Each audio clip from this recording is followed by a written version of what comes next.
Did you know that apparently in an interview, Sakurai stated that Ridley's down taunt was among his favorites?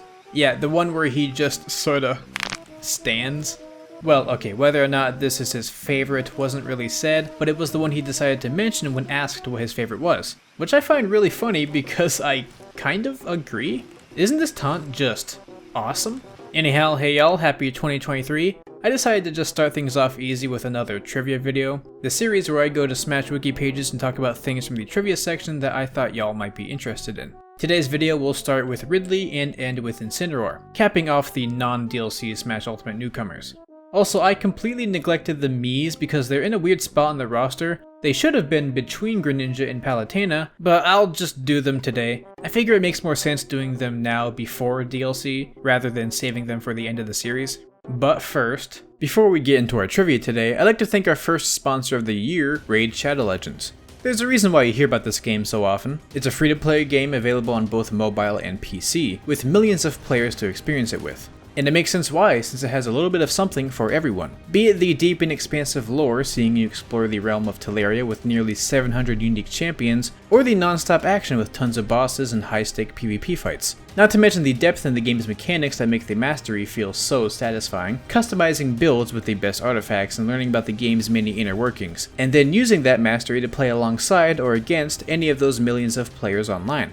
And as usual, there's plenty of achievements to earn as well through the regularly offered tournaments or events.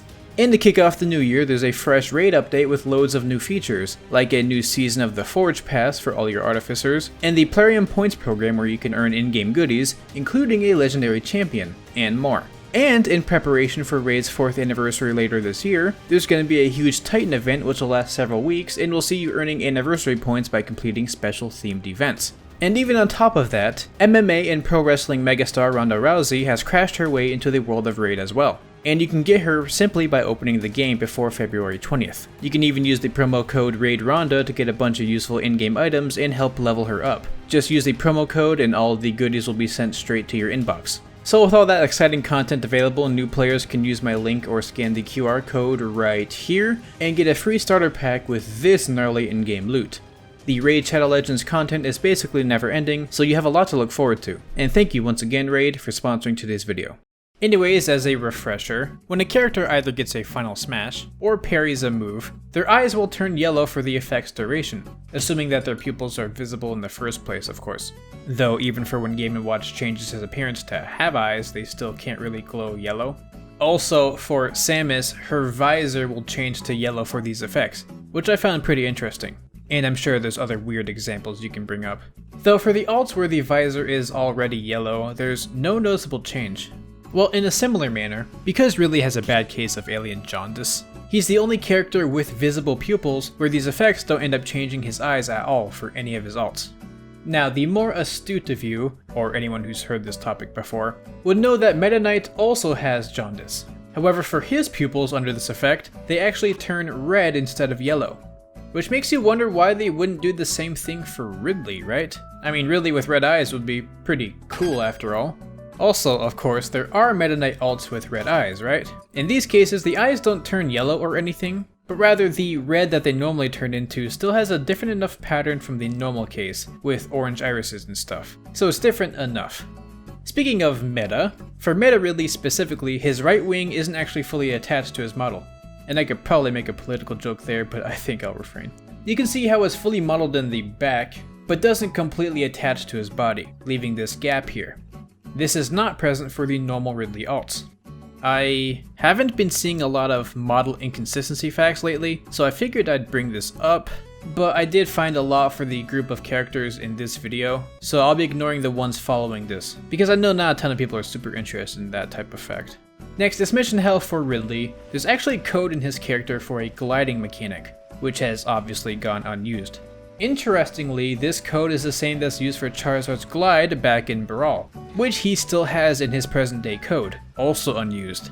This either means Ridley was planned to have gliding at first, whose code was just ripped from Charizard, but they eventually scrapped it, or it means they just used Charizard as a base to some extent, and thus the unused code got carried over. Or maybe both. Either way, it's pretty interesting. Also, shout out to Meshima for making this Google sheet with all the information, and Zekfox for pointing it out to me in the first place and getting me these screenshots. Next, for some reason, Simon and Richter's Holy Water move counts as grabbing an item, despite the fact that you're clearly throwing an item, not grabbing one. There's a couple ways that you can prove this in-game, one of which we can do by going into the game stats and going down to grabbed items. Currently Simon is at 33, and Richter is at a whopping 1. So here in a versus match, I do 12 Holy Waters as Simon and 14 as Richter. First, in the victory screen stats, we can go down and see that the number of items grabbed mimics the amount of Holy Waters each character used, which already proves the point. Also, the reason why Simon's projectile number is higher is because I accidentally used Holy Water when it wasn't ready to spawn, so I just sort of did the mist animation. And then, going back to the game stats, we'll see that Simon's item grab number is now at 45, an increase of 12, and Richter's is at 15, an increase of 14. While conceptually this still doesn't really make sense, there are other ways to see this effect. For example, if you catch another player's Holy Water as either Simon or Richter, and then use down B, you'll just throw their Holy Water, in a similar fashion to how you throw yours, but not quite the same. This is different from any other character holding the Holy Water, as their down specials will obviously work as normal. And additionally, when Simon or Richter are holding any other item, their down special simply does not work, as opposed to all of their other projectiles. So because you're already grabbing an item, the Holy Water won't function, because I guess you grab the Holy Water right before you throw it, and you can't like grab two items at the same time.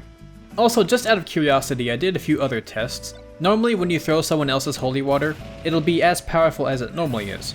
Due to the nature of multi-hit moves, I can't really get an exact percent every time, but it's definitely in the same ballpark of around 16% or so.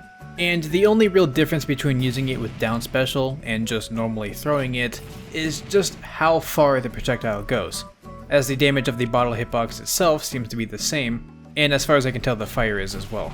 And as for smash throwing it, the bottle hitbox does gain a 0.4% boost, but I didn't notice any increase in the damage from the flames themselves again, and given how far you throw the bottle, it's kinda hard to get all of the hits to work anyways, but practically speaking, every method of throwing it deals the same damage ballpark.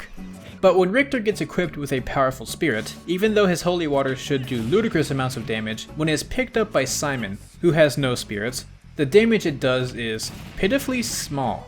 Actually, it's identical to if Simon used his Holy Water normally. And even if Richter picks his own Holy Water back up, it still does relatively low damage, only being higher than Simon's because Simon doesn't have any defense boost.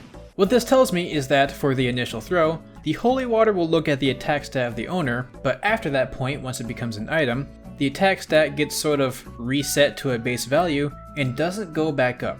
Since you have to remember that normally spirits affect how strong a thrown item is, so the fact that Richter throwing it again still results in lower damage means the attack boost gets reset, I think at least. It's kinda funky how this whole mechanic works, but I like funk. Lastly for these two, in Richter's voice test, you can hear his sleeping sound which has him say Dracula towards the end of it.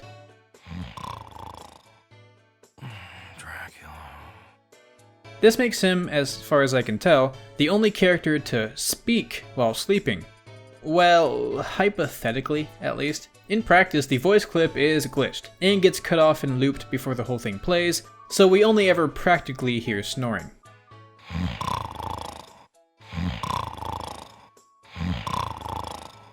So I guess, really, he doesn't say anything in his sleep. Fun fact, he doesn't say anything in the Japanese version, instead just going for a more normal snore sound.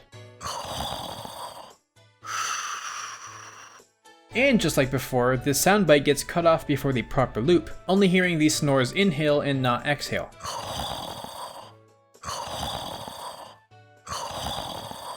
Next, for characters who have a unique grab animation, like for example Snake's chokehold, if it's used on King K. Rool anytime during his forward smash animation, where his boxing glove is on, it'll stay on for the duration of the grab. And unfortunately, it'll go away after the grab. Following that, it's mentioned how on Isabelle's official Smash Ultimate site page, the color of her logo stays green, even though the background uses a chartreuse color instead. As you can imagine, it's supposed to be the case that the logo color changes to match whatever the background color is, but for this one I guess they forgot to change it from Villager's green. Now I feel kinda bad that I only have a site UI fact for Isabelle, but the other ones I was interested in were already gone over when I covered Villager, so oh well. Next, it's mentioned how Unsho Ishizuka had managed to provide the Japanese voice lines for Incineroar right before his unexpected passing in August 13th, 2018, only a few months before the game's final release, or even Incineroar's trailer. A potential consequence of this is that the voice lines for Japanese Incineroar sound noticeably more muffled than in other languages. Just as a heads up, you'll probably need some headphones in order to really hear the difference, but here's some examples.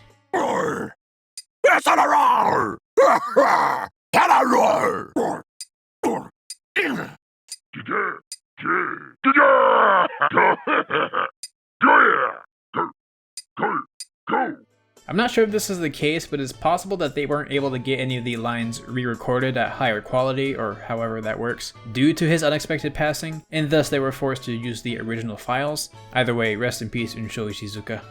Next, Incineroar is the character who has the least number of stages present in his classic mode route, which features only boxing ring for the main fights. I mean, it's actually kind of neat how this is the route that they took, but it's also kind of funny that that's all it is. I'm surprised he didn't take Master Hand or Crazy Hand here either. Okay, so moving on to the Miis. For the individual 3 characters, there wasn't a lot written about them that I found very interesting. The only thing that I found was this prompt for Mii Brawler, which mentions how apparently in a tweet by Nintendo VS, it shows that the Mii Brawler's official name is Chris, which somehow feels like just the perfect generic name for someone like Mii Brawler. No offenses to any Chris's out there, my name is also incredibly common, so I get it. But really, a lot of the prompts came from the wiki page of the Mii Fighters as a whole, so I'll end the video off by going over some of those. First, each of the Mii Fighters voice types, which in the game exist only as numbered titles, actually do have internal code names. Types 1 and 2 are young. Type 3 is passionate. Type 4 is active. Type 5 is cool. Type 6 is beauty. Type 7 is boy. Type 8 is girl.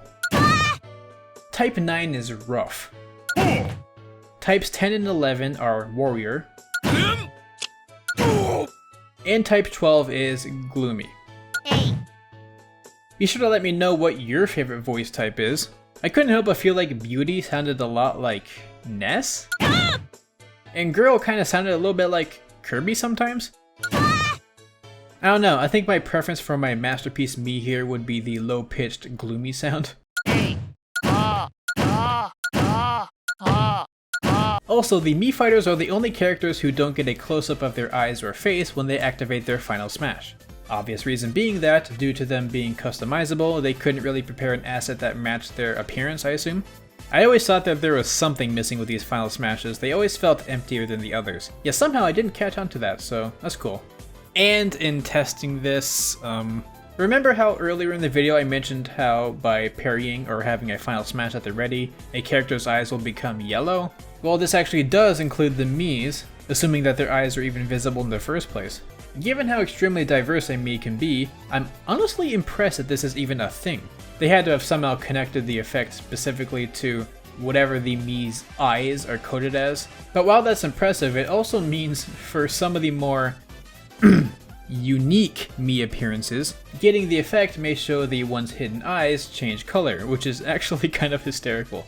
I guess they were really on Amogus' forehead, so that's good to know. There's kind of no limit to the amount of fun you could have with that, so I'll just leave you with that tidbit of knowledge if you didn't already know. And lastly for this video, the Mii Fighters are the only characters in the game who are not usable in every game mode. They're unplayable in Classic mode, which is kind of funny because they do still appear in the Classic mode mural, and can be fought in certain routes, nor in Smashdown, which I'm not gonna lie to y'all, I have not played in this game once. You can even tell because when I got footage for this video, when I clicked on the mode, I got the tutorial to come up. And you can't even use them when testing a stage in Stage Builder, which I actually noticed like a day before I found this fact. And it's actually kind of unfortunate. I'm not sure why some of these are restricted like they are, but it really drives home just how incredibly unique the Mii Fighters are as characters. Sometimes I take for granted just how cool it is to have characters that you can customize. I mean, I wish I had more fun playing as them, and the microtransaction aspect of some of their costumes isn't something that I love. But still, it's a really cool concept, and I do hope that they keep it going for any future games. Anyways, I think I'll leave it there for today. Under normal circumstances, I'd try to cover some more characters as to let the video be a little bit longer, but I kind of feel like it'd be fitting to just do all the DLC in the same bunches, you know? And because we're at the DLC now, I can see myself finishing the Fighters aspect of the series after just another 1 or 2 episodes, probably 2, depending on what I find for those characters, you know? So I hope y'all liked today's show, and look forward to future episodes. I've said this before, but once the whole roster gets completed and wrapped up in a nice bow, I'm going to be organizing the series a lot less strictly, and just going over topics that have things that I like. Which I guess will basically turn this into just random facts, but different, but not. I don't know. So please look forward to that. Otherwise, I hope y'all had a good holiday break, and I hope your start to the year has been good. I'm a few weeks into my own resolutions already, and I'm feeling great. Okay, I say resolutions loosely, since that term has a bit of a negative stigma.